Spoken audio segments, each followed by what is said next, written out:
Hey, what's up guys, Demolition94 here, and today we're going to take a look at the Classics Bumblebee mould. This is the original release, as you can see, and in my opinion, the best version of Bumblebee to date. The best version of the Classic mould. We got the Reveal the Shield one. This was the one that I could find. The only one that most people could actually get because it was the cheapest. Because this guy around on eBay is around about £30.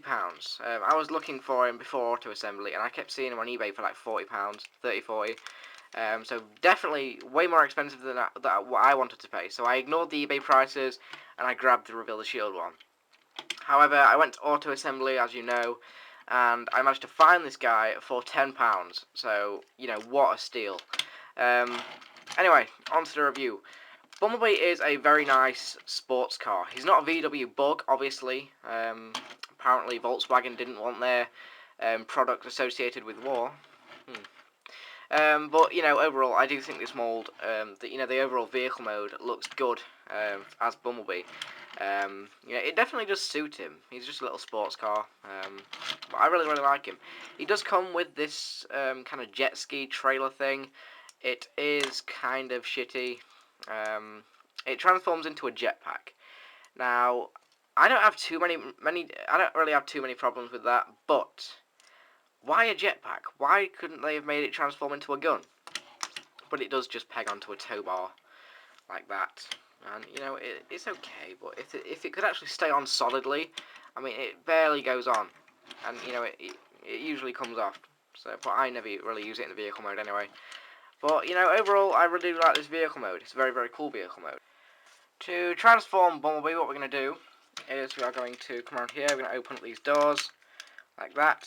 Going to extend the arms, just lift the arms out and rotate them up like so.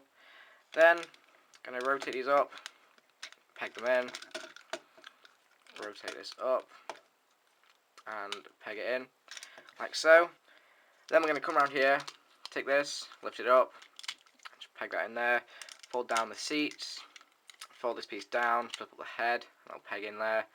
I'm just going to rotate the arms down like so, lift these panels up, bend the feet around, and just split the legs, and there is Bumblebee in robot mode. Now overall, just a really nice and G1 accurate version of Bumblebee. It's a very nice update. I love the colours on this guy. It looks a lot better than the Reveal the Shield one. I keep comparing him to the Reveal the Shield one because this is the only G1 style Bumblebee that I have had for the past few months. So finally, nice to have a Classics Bumblebee in my collection. Really pleased to have him. But yeah, very nice figure. As for this jetpack thing, this jet ski, you can kind of split it apart like that. I'm going to rotate this around, and then basically just going to take this, there's a little peg on his back there, and we're going to peg that on. And kind of takes a little bit.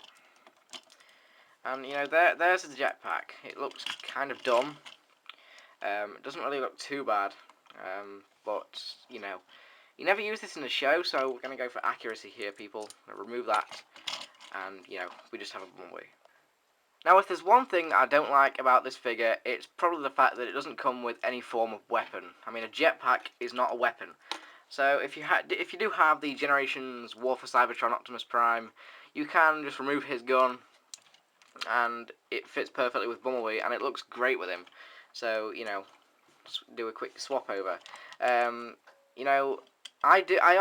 decided to do this swap over because I gave my War for Cybertron Optimus the animated Deluxe Optimus axe. The axe that came with the Deluxe Optimus.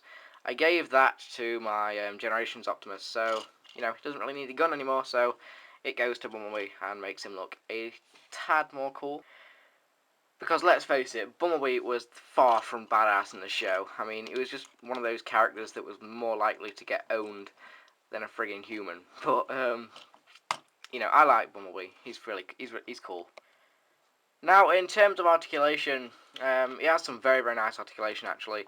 He has a ball joint here at the shoulder, bend at the elbow. The hands can't really move. He's got a ball jointed head, so he can look any which direction. But he does kind of get hindered by these pieces. But who's going to be looking directly to the side? No waist articulation, but that's understandable, you know, due to the way it transforms. He's got a ball joint here at the hip, can bend at the knee, and the feet can pivot. That's really due to the transformation, but you know, it's there. Just for a quick size comparison, here he is next to Universe Ironhide. So you can see that Bumblebee is in scale, because Bumblebee was the smallest of the Autobots in the Generation 1 cartoon. I mean, he wasn't much bigger than a friggin' human. So, yeah, he's in scale. But overall, I really, really like this figure. I think it's a great upgrade to a fairly nice Generation 1 character. He wasn't a brilliant Generation 1 character, because, you know, it was kind of wimpy, but he was still an okay character, and I did like G1 Bumblebee. But, you know, there we go. Transformers Classics Bumblebee. Thank you for watching, guys, and I will see you guys later.